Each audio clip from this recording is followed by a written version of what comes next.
I need to take a shot real quick. Hey, hey, everybody! Welcome to another episode of Just Two Dads with my co-host, Mr. Sean Francis. I am Brian Altunian. Today, we are talking about life with the invisible disabilities, and more importantly, living a healthy lifestyle, and putting it all together: your mind, your body, your soul. And our guests today are two amazing women who are leading the cause and making sure that we get our loved ones up and out and healthy. So stay tuned for another episode of Just Two Dads.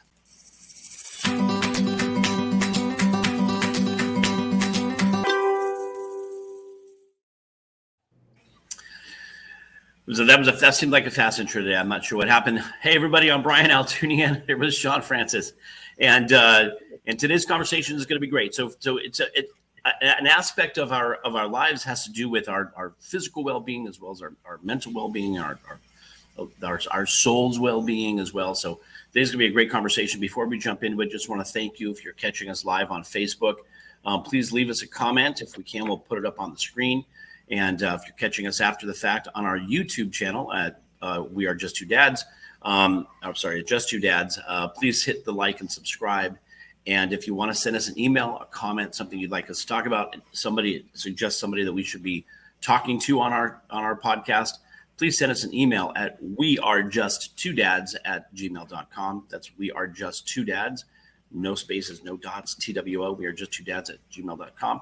If you catch us on podcasts, welcome. Thanks for making this part of your listening day. And again, please reach out to us. And finally, if you're catching us on the WSTX AM radio down in the U.S. Virgin Islands, thank you for including us in your day. Today's conversation, I'm excited about it. I actually, as I get older, I need to make sure that I'm taking care of my physical health as well as my mental health. And so I'm really looking forward to today's conversation. It's been a kind of a wild 3 to 4 weeks. So we're going to get into this conversation. We'll throw it over to Sean for a little hello, and then get right into our conversation with our guest today. Sean. Hello, let's get going. No, just kidding. Somewhat. We do want to kind of jump right into it. I know, Brian, you ordinarily would ask me how I'm doing, and my answer usually seems very rote and predictable, but I really, truly am blessed. I've had some challenges in life of late that have come with opportunities as well, and I only see them because I try to go out of my way to look for them. And I'm so thankful for this platform and the opportunity that we have to interact with just great people that are doing great things for the community at large, but especially the special needs community which we are all members of. And ordinarily what we would do is begin with the origin. I believe that every hero has superpowers. Every hero's superpowers comes from their origin. That determines how you get your powers. And we're going to get into that because these ladies are superheroes or heroines.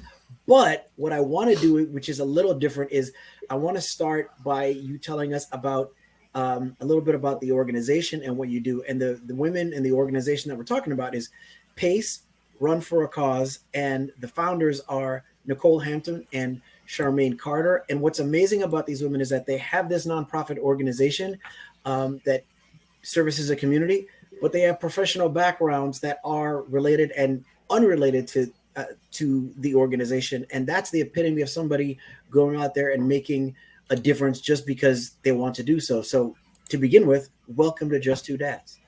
Thank you. Thanks for having us.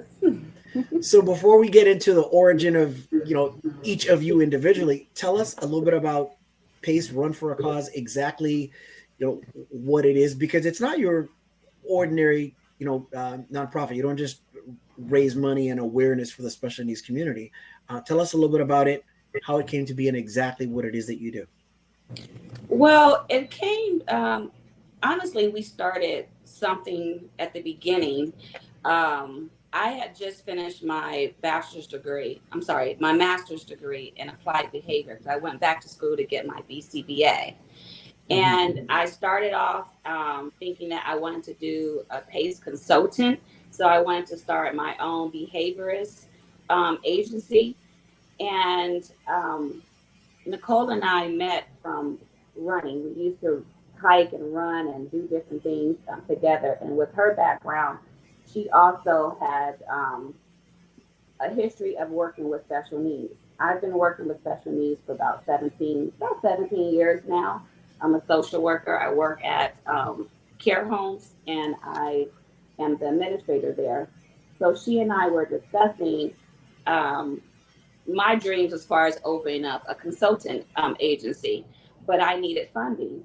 So we were actually going through a hike, and I don't know, something just came up. It's like a light bulb just came on, and we said, well, maybe we can host a run to raise money to start your business. And so it was just kind of us just brainstorming, thinking about it, discussing it, and we actually started putting it into place. So moving fast forward, while we were preparing for the run, my goals changed. So I did not want to do the consultant agency anymore. I wanted to bring awareness in the community for hidden disabilities. And the reason why I wanted to do hidden disabilities is because I had one. So I work with a lot of kids that have autism, things that you can actually visually see. But I grew up with a severe speech impediment. And so it kind of just clicked one day and said, to myself, maybe I should bring up and make a platform for hidden disabilities, because a lot of people are aware of Down syndrome, autism, things that a lot of disabilities that you can actually see. And there's so many people like myself that struggle with hidden disabilities. So that's kind of how we started PACE Run for a Cause. It started off being one business, and it transitioned into a totally different business. Wow. Okay. So tell us a little bit about then what it's transitioned into, if you can, Nicole. Right. So PACE Run for a Cause is a nonprofit organization, 501c3, based in San Fernando Valley. And we basically cater to those with invisible disabilities. We do host 2 runs per year currently. One is for autism awareness on Mother's Day weekend. We love to get back to the mothers because they are our sheroes of the world. So we call it the Shero Autism Run, so that we can show them some love and help a Honda come out, give free mini massages and manicures to all the mothers out there, and roses to them. Just to give them their roses while they're still here, because it is a hard time to care for those with disabilities.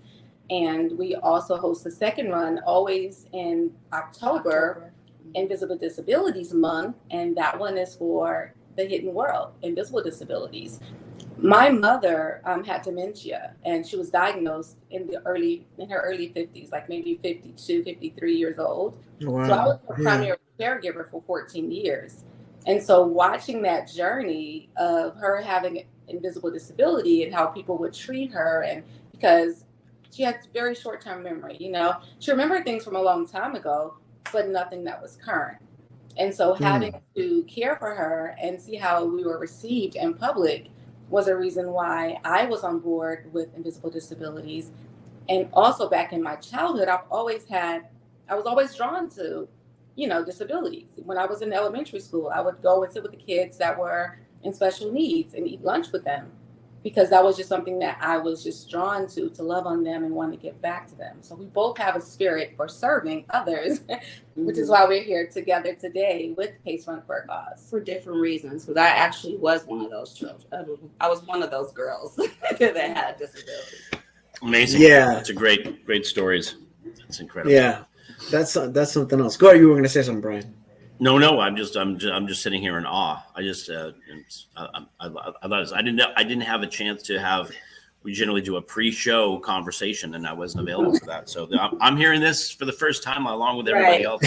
So I'm just sitting there going, "Wow, yeah, this is great." I know. You know what's funny? I'm hearing it not for the first time, but yet it's hitting me as though that's the case. Because initially Nicole and I began conversation, Charmaine and I really talked after the fact, and I really don't know what impresses me more. This is weird. usually I can tell when some emotion is going to come about, and I feel like I have some solid reason for it or something. I was like looking like, no. I'm starting like crying just because the wind's blowing. But Usually, I don't know what intrigues me and for which I have a deeper appreciation. Someone who had a disability didn't allow it to define them, and who in communication with them, you would never know that it ever existed. And I'm still fascinated by how you get over that, so to speak. And as a parent to a child with autism, you have my mind. I'm measuring. Brian knows I'm not usually at a loss for words. Anybody that watches the show knows I'm measuring my words, because I'm at the same time I'm trying to think of the ways that you overcame any of those challenges to the point where it seems like they don't exist. As a parent to a child with autism, you're thinking, how do you apply that to your child, love them for who they are, and still put them in a position to become more independent, have some of that left behind them? And I'm more intrigued by the manner in which you did that, and we'll speak with you about that offline, almost more so than I am or have been with any previous guest. And we've had a handful of professionals on, because it's one thing to have someone that's very well credentialed and accomplished something. It's another thing to have someone that's credentialed and healed their own wound, so to speak. Exactly. So I don't know if I have more respect and appreciation for that, or for someone in Nicole's situation, where I first developed a respect for people that become members of the special needs community by choice while volunteering on my son's field trips. You know, I would see aides on the bus and I was like, wait a minute, their child doesn't have a disability and they're here. But they were adults. So to know of someone and meet someone and develop a friendship with someone who did that before even becoming an adult, that's just really deeply appreciated. And as a member of the community, my cup runneth over with gratitude. And now I'm entering the rambles stage, so I'll just stop. Yes. Yeah, but it's deeply appreciated. How long ago did this take place? How long has PACE been around then? 2 years. We started 2 years. So this will be our second year hosting our runs. We already had the Shiro run in May. Yeah. That was Mother's Day weekend. And our next run will be October 7th for Hidden Disabilities. I didn't realize that. All our conversation leading up, 2 years. That's like 2 years. So Brian, the show is about 2.5 years, maybe something, right? We're in August. It's 3 years old. We've been doing this for 3 years. Yeah, that's crazy. So what a privilege it is to still be a part of your infancy. So you were going to say something, Nicole. Go ahead. And I was going to say, we did host runs last year as well. So this will be our 4th run coming up October 7th. Right. So second year. Yeah. Yes. So we had our first run last year, the Autism Shiro run on Mother's Day weekend in 2022. And then the Hidden World. So it's the second run for each run. Yes. For each run. Right. Wow. Yes, but we're still in there. Like you said, we're still a toddler. We're Right. still trying to figure it out and make it happen, you know. And Nicole can tell you, when we first started, I told her, I said, I can do everything, but I can't speak. I always shied away from public speaking. Even now, I think that I've overcome a lot. I can do the podcast, but it takes me a minute. It takes me 2 days. That's why I think I reached out to you, Sean, to ask you to give me some key points so I can prepare, because mentally I still think that I stutter. I still hear it. I still kind of feel like it's going to come. And I'm in leadership role. I've been supervising for the last 18 years. I supervised 30 social workers, and I still have to prepare myself for each in-service, for each conference, each evaluation, everything. So it's sometimes it honestly shocks me that I put myself in this space, if that makes sense. Wow. Yeah, for sure. That's amazing. Well, we have a mentor who says the following, and Brian, even more so than me, repeats it over and over. A gentleman by the name of Ed Milet, who says that, you know, the challenges, or what you have, and I'm paraphrasing here, but what you have as a deficiency is the very thing that qualifies you to help people with that thing. For instance, if you met a personal trainer who's ripped from head to toe and has great mental state and all that kind of stuff, you're going to respect their opinion and follow their lead, especially if you've seen the finished product that they are, as well as their clients. But if you learned that at one point in time, that personal trainer was also overweight, bullied, and maybe even had an eating disorder, your respect and everything shoots up even more so. So that's obviously something for anybody that's listening. And then just a reminder to yourself, which is the obvious, which is that, you know, that which we've overcome is the very thing that qualifies us to help people with the same thing. And everything, as you were talking about the fact that you still face that, because that's what I was going to ask you, is like, how do you get past that? Because I have this saying where I say that the way that we see the world is one thing, the way that we see other people is but another thing, right? But the way that we see ourselves is everything. It is literally everything. So just like the person that is in fact in shape but was at one time overweight, when they look in the mirror, depending on their level of evolution, they still see that chubby person somewhere in there. So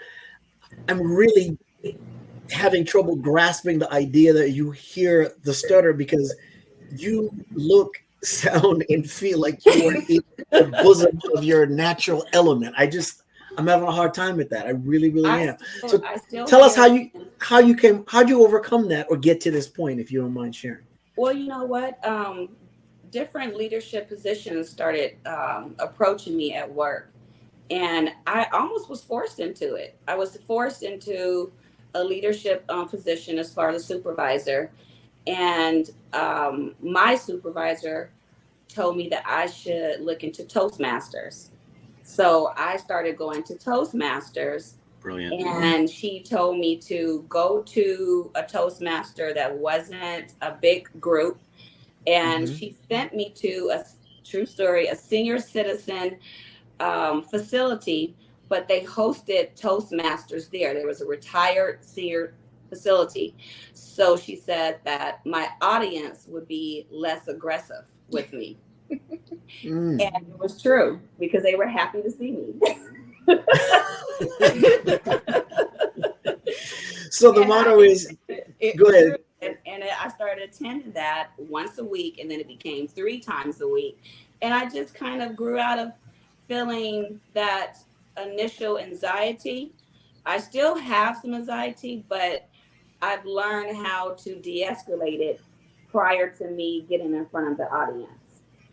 Okay, so it's amazing, and that's such a critical thing to learn, I think, for everybody, even neurotypical folks, is how do you de-escalate anxiety, and you know, how do you manage your emotions, you know, what's raging inside when you're, you know, faced with something, a challenge of some kind. So well, really. One way I would that's why I asked Sean to give me a couple questions so I can record myself and kind of be in the mirror and talk to myself. I would call Nicole, ask her 10 questions. So I would have someone to quiz me, and I would ask them to quiz me quickly. Don't give me time to think, because when I think, that's when my anxiety goes up. And really, to be honest, when I'm in front of the audience, no one's asking me questions quickly. They're asking me after I finish my statement. So I'm already prepared. And that's how I prepare. So you would say that the first step in being able to overcome, whether it's overcoming anxiety or whatever one might be trying to overcome, or as Brian says, even for someone that is completely neurotypical, whatever the situation might be, the first thing, it seems like you would agree, is to have a high sense of self-awareness, know what triggers your anxiety, know what brings about the situation, and be able to, you know, so that you're walking into as predictable a situation as possible. Absolutely. Wow. Amazing. Wow. It's a great lesson for folks to hear. Really incredible. And well done. Honestly, if you didn't say it, I'd have no idea. I mean, I'd have no idea. Like, I wouldn't know. It's the reason why I shortened my name to Char is because I couldn't say Charmaine. Wow. I couldn't say Charmaine. So one syllable would not come out. So I either said Char or Maine, but Charmaine was not coming out when I was younger. Think about it. I think that's so easy to take for granted. They say that when we look at a picture, right? If there's a picture of a school picture of your children, the first face you look for is your child. If you're looking for a picture of a group of people, and you could be the least egotistical person, the first face you're looking for is your own. By the same token, the sound which they say, professionals say, bring us the most comfort, or that which we love the most, is not our favorite song. It's the sound of our name, right? Exactly. Especially when other people say it. So what must it mean? What was that like to not be able to say your name? We go through life not sure of who we are to begin with, right? And your name is one of those things that identifies you. What was that like as a child, and when you can't even say your own name? I've never even heard of that. Well, to be honest, it was almost like a fight every day for not to be embarrassed. So I didn't really communicate a lot to people that I didn't know. So if I didn't know you, I really didn't talk to you as much. Wow. So I hid my disability by not putting myself on the front line. So you were masking? I was masking, yes, for sure. Wow. So what would you do if someone with family members, some family members, if they didn't? Yeah. So that was a challenge too, because sometimes you can be teased with family members as well. Of course, seems almost the That's worst. Crazy Family members. Yeah. Right. So I navigated myself. Even in school, I would go and talk to my teacher before school and let her know if my teacher, if there was a project that we had to do public speaking, I would do an extra paper. That's why I learned how to write so well. I would do a 20-page paper before I would do a 30-second public oral report. Yeah. Yes. So how did you deal with, as a child, if someone approached you and they just met you and innocently, oh, my name is Bill. What's your name? Well, my mom, she enrolled me in private schools, small private schools, so I would feel more comfortable. And at the time, I went to Rebay Academy, and it was no more than maybe 35 to, no, not even that, maybe 23 kids in the classroom. And I went there from 7th grade all the way to 12th grade. So by the second or third year, everyone knew us. The school was very small. Yeah. Mm-hmm. So I always placed, with my mom and myself, I was always placed in an area that I felt comfortable. Okay. Yeah. Where was that? Are you from the area? From Rebay Academy is it's in Southern California. Rebay Academy is located in La Quillada. Yeah. Okay. I think it was relocated to Glendale maybe now, but when I went there, the school was so small that there was 2 schools on campus, Delphi Academy and Rebay Academy. My school didn't have over 200 kids. Wow. Yeah. So okay. You can still, it's off that 2 freeway. it's off the 2 freeway. Yes, but that's fascinating. when I attend, it was on the 210 freeway. Right. But now it's pretty big now. It's a large, it's pretty big now. Private school. Yeah. And I know Delphi is that was in off Lafayette too. That was in La Quillada as well. Yes. Okay. Mm-hmm. Interesting. Wow. Not sure if that school is still around, but I know Rebay is. Yeah. And Nicole, did you grow up in the area as well in Southern California? Absolutely not. I grew up in Louisiana, so I'm from the South. Originally born in Louisiana and moved to California when I was in middle school to Sacramento, California, and then I went to college in Atlanta, Georgia. So I was there for 14 years, and now I'm here in Los Angeles For the last 10 years. Yes. Okay. Amazing. All right. Amazing. Wow. And how did you find each other? How did you connect? I know you said earlier, but tell us again. How did you? So we connected in a run group, Black Girls Run, and so I moved to Woodland Hills, and I wanted to be more active. I had my mom still, and I went out. I was like, you know what? I need to do something for myself, for my own self-help, because being a caregiver, you give everything to someone else, but you give nothing to yourself. And so I had learned that the ladies would run every Tuesday and Thursday. It was right at the bus line, right up street from where I lived at. So I was like, well, you know what? I'm going to take this time and go run with them for an hour and have someone watch my mother for me, which was my son. He would stay home with my mom and watch it while I go out and run with the ladies and everything. So that's where we met. We met in that run group.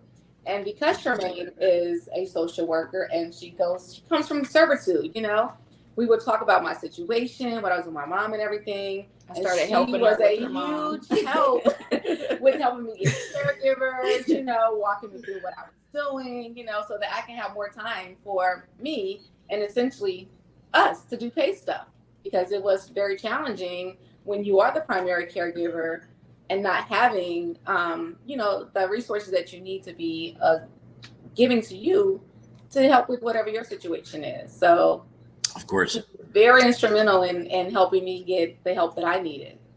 Interesting. Are you familiar with We Are Brave Together? Do you know that group, We Are Brave Together? No, We Are Brave Together. No, I'm not. We Are Brave Together. I fortunate to sit on the board. We were introduced to it's a support group for caregiving moms. Okay. It's an organization which I'll probably connect you, because I think you'll share a lot of resources there. And it's a phenomenal organization. There are 2,300 members. They're in every 50 states and 23 countries, and they provide support for moms and who are caregivers to give them that respite, some opportunity. And like you said, the thing that Sean and I have found over the course of the last 3 years of doing this show is that when our children were diagnosed, the lack of resources is the number one thing that kind of bonded us all together. It's like we didn't have access to resources, we didn't have access to support groups, to the kinds of folks like you that help. And so we're always we're huge fans of shining the spotlight on those individuals and organizations that provide that support, and we want to connect everybody. And so and they're local. They're based here in Southern California as well, although they're spread out all over the country. But like you said, Nicole, not having resources, not knowing who to talk to, just having a friendly voice, to talk through your situation, make you feel like you're not alone. What you guys are doing is really amazing, and they're an amazing organization as well. So we'll connect you folks, because they're really phenomenal. Thank you. That's very helpful, because as we help other people, we like to be able to be a resource to them as well. So when they come to us with a need, we want to be able to connect them to somebody that can help them, and not just through what we've been through ourselves, but from other resources that's given, like what you guys are giving to us. Yeah, absolutely. This is fascinating story. And Shar, Shar. The other thing, I just from an observational perspective, the other thing I love is that when we talk about the special needs community, and we've realized that our entire existence is along a continuum, because those challenges that we overcome, or we watch our children overcome, or our loved ones overcome, are the same challenges that, again, even people who haven't been diagnosed need to overcome as well.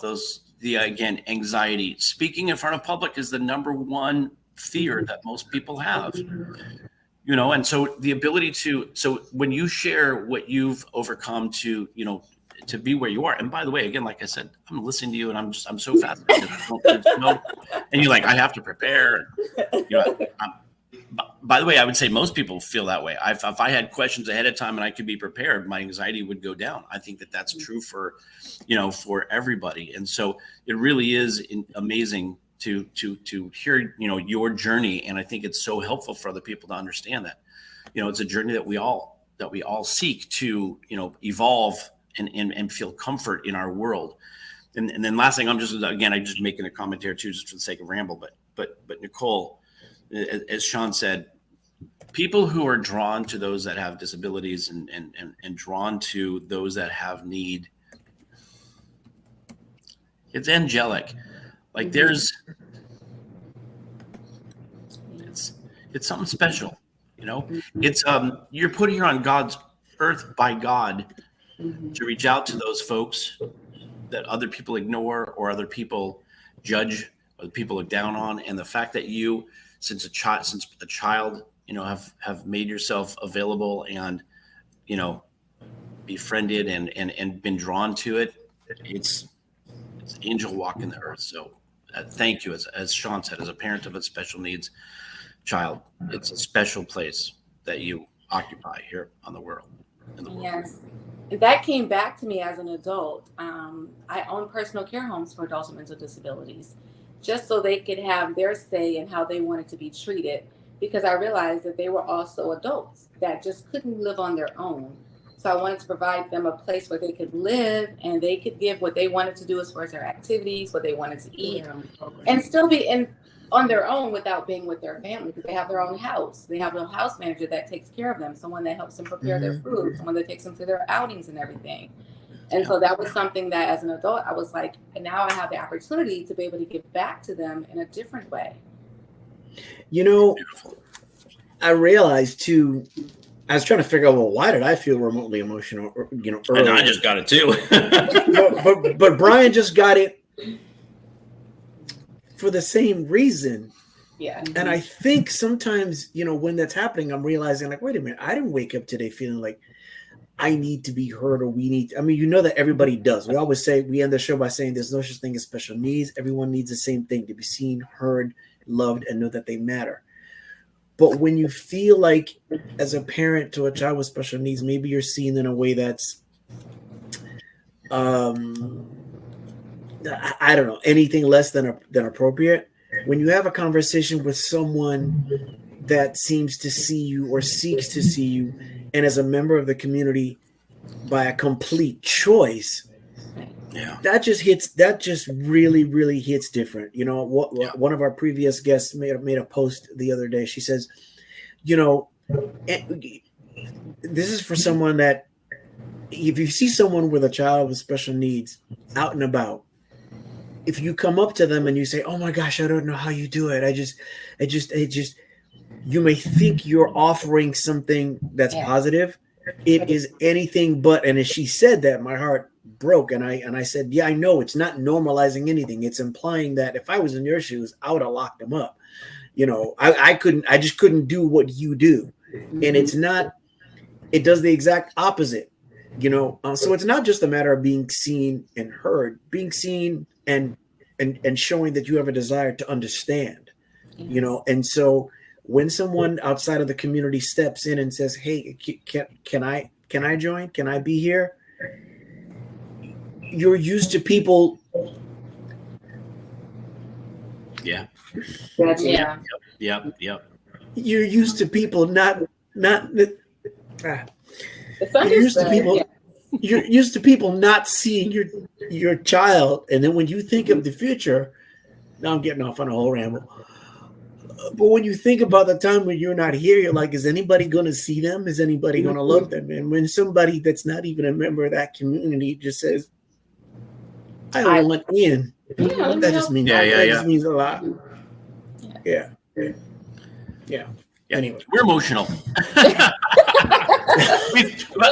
Listen, I will tell you, this full disclosure, both of us in the last month have lost loved ones, and they care and loving that other people have, provided for family members, and to us in grief and whatnot. It's raw for us. So, the fact that it's something that we appreciate so deeply, the work that you're all doing. So that's why we cry at anything anyway. It happens. But, yeah, I know, but yeah, I don't know if it's a hey, yeah, thanks for giving us a support group. I'm trying to keep things together. Well, here's the thing that makes it so weird. You're like, sometimes you have this show and you have an episode and you be like, oh, better get your tissues ready, because this is not one of those. I didn't see that coming at all. It just happened that you've become part of the Brian Sean support group, because we apparently needed this conversation to shed a little light here. So let's get back to you guys. That's the thing, though. You don't realize how much and this is another thing too. For anybody listening, then, if you feel like you're good, you need to be seen, heard, and understood, or in the presence of those that seek to understand you, a lot more than you realize. So, right. Well, and I would say, Nicole, and I just lost my mom. So I just lost my mom at the beginning of July, and I am exhausted. Mm-hmm. I'm just exhausted in every way, and I can't get I can't get going. Yeah, she definitely went through that. I did that as well. Mhm. You know, I Yeah. was grateful enough to have the 14 years to be with my mom and to be her daily caregiver and to love on her and treat her like a queen. You know, I took her to movies and plays and dinners and all of the things. So I could definitely feel what you're feeling. I don't know what your relationship was at the end of life with your mom, but it is definitely something where, for me, because of what I saw her go through from the beginning to the end, and to see the end of life, how she just became very uninterested, not communicative, not able to eat her favorite foods and things like that. So for me, it was a relief that now she's able to be free again, because I felt like she was captive in that body and not able to do the things that she wanted to. And it was kind of like me trying to give her the best of everything, but she still wasn't able to fully enjoy receive it it, because yeah. she didn't know That's what was interesting. going on. So I don't know exactly what your situation was with your mom, but I know the loss of a mother, because it's a little different when you have dementia, because you kind of go through that Loss before. a long time. Before you're losing them Yeah. twice. You're Yes. looking Yeah. at other people enjoying their moms and everything, going to dinner, going to brunch, and they're living and talking and getting advice and everything. Whereas a caregiver in this situation, you're more so being the mom to that mom, you know? Yeah. Because you're Yeah. having to do everything. So my heart Yeah. goes out to you, you know, for losing a mom, because Yeah. that's a hard thing to go through. Yeah, and I didn't have the benefit of, you know, of being there at the end, and it, you know, a lot of complications in family, and so there's a lot of that stuff, you know, to deal with as well. But you know, and man, I don't mean to be rushing my, you know, time frame, but I need to get to that, like, you know, that next thing, Peace. and I kind of want to get there sooner than later, and you know, that's hard too. So But the first thing is to forgive yourself. You know, Yes. whatever was causing you for not being there with your mother, you have to think about that and forgive yourself for that, because Or the reason why. because we all do the 'Cause best that we it can. might not be forgiveness. It might just be acceptance. yeah, Accept it, yes. So don't know the situation, but it could just be that. And for me, because I have a strained relationship with my mom, I just think about the positive things, what she offered me and what she, you know, built, what she created, and things that I look at all the good memories. And I always tell Nicole, when there's something that comes up, I go, oh, this came from my mom. And so I move on, but I don't stay in that. I don't stay in the thick of it, of where we are today. It is where it is. However, I will always have a special place in my heart for her. And when there's something that I know that she went above and beyond, for example, putting me in a really nice, small private school, so I feel comfortable, I give her all the credit. Because if that never happened, I would never have went to college. I have 3 degrees behind that. amazing. So I always give her the blessings and I give her the praises, but I'm never going to live in any guilt or should or could I or maybe I should. I'm not changing anything. It is where it is, and this is how I'm going to move on with my life. So That's just so think about valuable. that. That's so valuable. So we appreciate could that. we could do an entire episode on, you know, Acceptance. well, not Yeah. just acceptance, but I have great relationships with my parents, Mhm. and have for the majority of my life, and still have them with me. But our challenges and the challenges that I've seen of others, where there's a strained relationship with a parent, that is a huge thing, because it's one thing where it's estranged and kind of broken off or whatever have you, and you're at peace with where you're going. It's something that's when that person is in your life and you're still kind of doing battle within yourself as well as outside. And, you know, it's so funny having a child with, you know, with special needs just makes you look at the human condition Definitely with a bit does. of microscopic eyes, and Mhm. any and everything that reminds people that, look, you don't worry about skin color, gender, sexual orientation, political affiliation, you know, diagnosis, whatever the case is. at the end of the day, any and everything that reminds us of how much more we have in common, as opposed to that which we don't, is that is everything. That is everything. And I did not expect us to go there today, but I'm glad. No, I'm sorry to derail it, but I think, but you know, it's just, that's what helped me really understand and compartmentalize as far as how to cope and deal with a strained relationship, even if it's not your mother or your brother or your sister, whoever it is. That's how I learned, because I go to work every day and I'm around all of my clients and I see all the struggles and things that they go through, and they never complain. Never complain. Some of my clients have had 4 or 5 surgeries and never complain. So amazing. I don't walk around with that anymore. I just accept it to where it is. And if it gets better, it gets better. But I can't stay in that. I can't stay in the thick of it. Yeah. So I hope that helps you.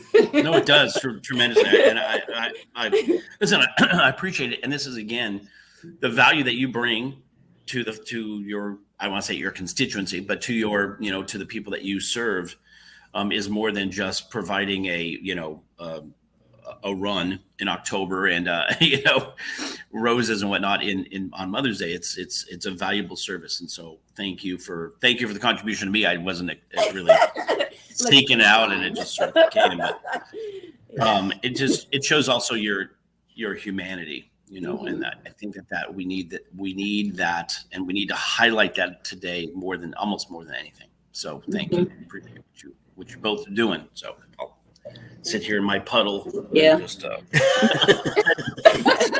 it back to Sean. Ask a question, Sean.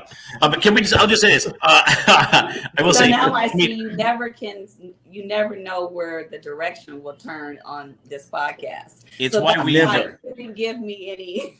No, and it's no help. No help. And it's why we go live and we don't edit. We don't edit this because, by the way, different. This is life. Life's going to throw you this stuff, and you go on. So that's why we do it the way we do it. Can we talk about your 5K coming up so we can, get some people to get activated and talk about this thing in October? Right. Yes. So basically, we are hosting the Hidden World Run with Lisa Ray. She's going to bring some of her celebrity friends out on October 7th. That's a Saturday from 1 to 6 p.m. We're going to have an expo with vendors there, a 360 photo booth. We are partnering right now with New York Life to be one of our corporate sponsors to help us to build everything that we need. We're in partnership with Zen, which is a pain relief balm. So those that may have, arthritis or any type of pain, they are a pain relief company that you can rub the balm on that pain area and it goes away, And Lisa Ray is also in partnership with Zen as well. So we're looking forward to having that. It's going to be live music, food truck, an amazing run. It's an epic run. That's what it's going to be, an epic run. There you go. Where will it be? For invisible disabilities. Great. Where will it be?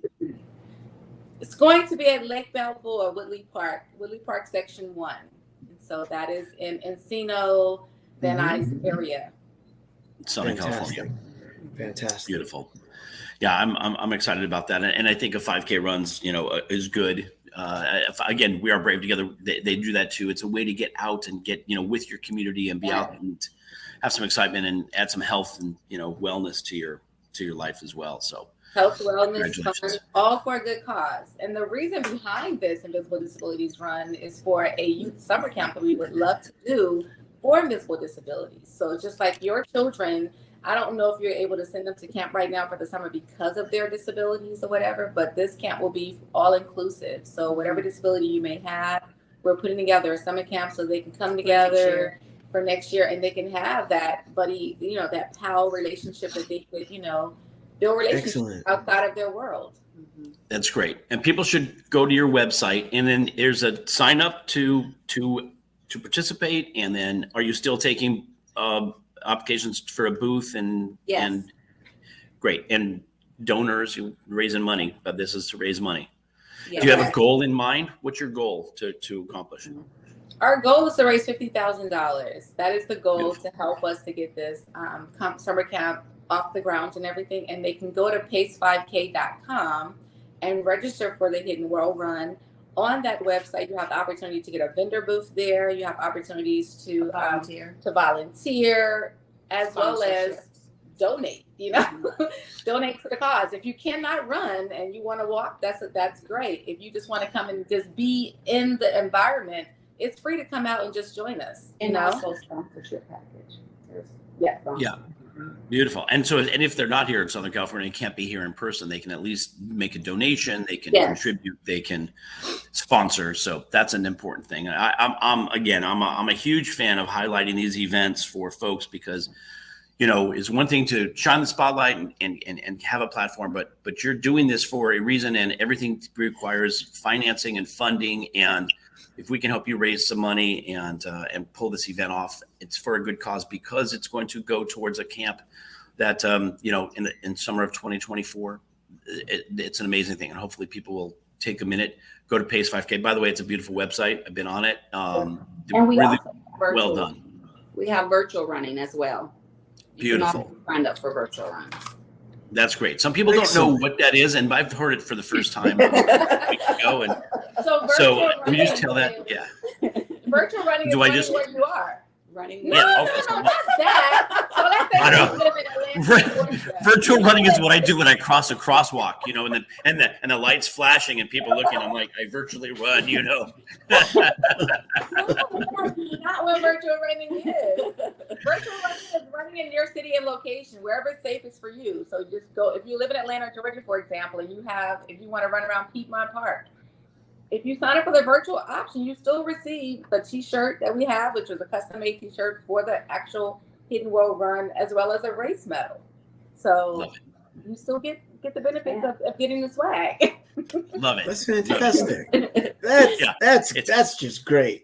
Yeah, it's a fascinating way to do it, and I think it's brilliant, and I'll think about that every time I virtually run across the crosswalk.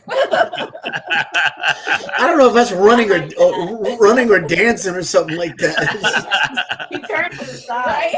That's it. It's white man running. Anyways, it's a. By the way, I move as slowly as a white man running too. So right. We're getting close to the end, and I know we're going to be very specific on timing. First of all, I just want to thank you guys so much for this. This has been really so valuable, just to me personally. I hope it is for others that are listening. But Sean, let's ask our question of our ladies, because I'm fascinated to hear the answer, and then we can talk a little bit more as we wrap up. Yes. Charmaine's going, oh no. Yes. So if you can... By the way, me too. Me too, by the way. I get anxiety every show when he asks a question, just so you know. And I'm not even answering it. I forgot I was on camera. That's a good thing. That's a good thing. Yeah, that's good. Relaxed. So whoever wants to go first, and there are no wrong answers, okay? Our ability, right, to change the world, no matter how great or small, is dependent on our willingness or our ability to change ourselves. Mm-hmm. With that said, give us, if you each will, one example, just one, of a belief or a thought that you once believed strongly, but no longer believe to be true. Well, I can speak from just my own personal experience. My belief system has completely changed for myself, as far as I wouldn't say I never stutter, but never having a speech impediment. Today, I rarely hear it. And I just feel like I never, ever would have thought that I would be where I'm at today. Never. That's fantastic. Listen, our ability to change the world starts with our ability to change our world. World. Yeah. So it's evolution. Good. Mm-hmm. Beautiful. Nicole? For me, it would be don't judge a book by its cover. Mm. When you have an invisible disability, when you see that person, you don't know what they're going through. So always spread kindness, spread love, all inclusiveness, And when they tell you that one person, it only takes one person to change the world, it literally starts with one person. Yeah. Yeah, somebody said every single thing that we have in our lives, this computer, a camera on our computer, the lights that we use, microphones, every single thing in our lives started as somebody's idea, somebody's thought, right? Mhm. And they exist today because of somebody's thought. So those are such great, valuable answers. See that all that anxiety now, that was so great, by the way. Yeah. I feel better about it too, Sean. I feel better about it. There you go. See, it gets better. But everything that is before our eyes, right, began behind somebody else's eyes. Every single solitary thing, including us, right? Yeah. That's beautiful. This has been just great. Man. Yeah. So I didn't even know that I needed it. It was and seriously, thank you so much for the contribution you've made to me, and I'm hoping that it's spread to others as well. But I thank you for the contribution to me. So this has been great. And as we wrap this up, I'll end it the way I end it, and then Sean will say something again. We thank you both for being a part of this, and thank everybody who listened in and caught us live. And if you're catching us after the fact, hopefully this was valuable enough for you to share this with other people, and to give us send us an email. We are just2dads@gmail.com. I always end every episode saying the same thing, which Nicole, you just basically, you both actually just said, which is empathy and love is needed now, almost more now than ever. If you see somebody's situation, don't make a judgment. Have some empathy. You don't know what that person's going through. You don't know what they've just come from. You don't know what they're experiencing right now. So have some empathy as opposed to judgment. And if you see the world through the lenses of love, the world's just a better place. So kindness and love. I'll throw kindness in today because that's what you said, Nicole, too. So it shows the kindness. Sean, I'll throw it to you as well. I want to thank everyone for tuning in. I want to thank both Charmaine and Nicole for what was a unforeseen and wonderful surprise. Each show today is exceptionally so. I want to thank everyone that's tuning in, whether they're doing so live or after the fact. I want to encourage everyone to check out Billy Footwear, who's one of our sponsors. They create adaptive footwear for those that have challenges. There's a link that is on the screen as well. And then we talk about emotions here today. Men are not usually given license to share emotion. We're told to bottle them up inside. You're a symbol of weakness if you cry. So we tend to, we go through life as it is, masking anyway, not being sure who we are. As a man, that tends to happen twice as much. You add the component of being caregivers to someone with a special need, then that happens even more so. So we created a men's group called The Den, where men can, gather in a safe place to share challenges, hopes, frustrations, and dreams as well. The registration link is on the screen. And then if you want to find out more about that, you can email us at wearejust2dads@gmail.com. And then lastly, a support group that Brian mentioned, great friends of the show. We are Brave Together. We are bravetogether.org, and we'll connect you ladies with that organization as well. Yeah. There's so much to learn from people that have done some of what you're trying to do, even though what you're doing in your own way is so greatly unique. Again, questions are more powerful than statements. Everybody needs to be seen. Everybody needs to be heard. Needs to be loved. To each and everyone within the sound of my voice, thanks for tuning in, and we love you. Thank you. Thank you for having us. Thank you for being here. Really was an amazing experience. So thanks, everybody. Catching episode 140 on We Are Just Two Dads. On Just Two Dads. I keep calling us show We Are Just, I'm out of it today. Anyways. And thanks to Sean Hall, our producer in Hawaii. Yeah. Thank you. Ladies, thank you so much. Good luck with everything. Have a great day, everybody. Bye.